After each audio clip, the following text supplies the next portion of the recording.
औज़ु बिल्लाहि मिनश्शैतानिर्रजीम बिस्मिल्लाहिर्रहमानिर्रहीम। अस्सलामु अलैकुम।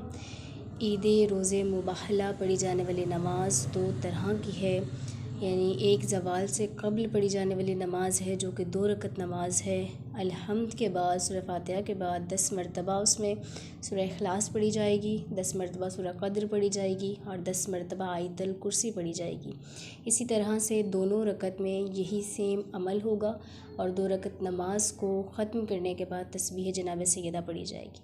इसके बाद जो दूसरी नमाज़ है वो रोज़े मुबाहला किसी भी वक्त पढ़ी जा सकती है, उसका कोई वक्त मुअय्यन नहीं है। वो सुबह की नमाज़ की तरह नियत की जाएगी मुबाहला की नमाज़ की और सुबह की नमाज़ की तरह वो 2 रकत पढ़ी जाएगी।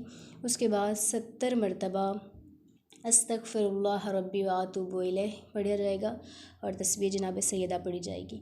उसके बाद एक दुआ जो मुख्तलिफ़ रवायात में मौजूद है वो है अल्हम्दुलिल्लाहि रब्बिल आलमीन अल्हम्दुलिल्लाहि हम्दन कसीरन तय्यिबन मुबारकन फ़ीही। इसके अलावा ये दुआ आपको डिस्क्रिप्शन में मिल जाएगी। दुआओं में याद रखिएगा। तालिबे दुआ सैयदा रबाब शराज़ी।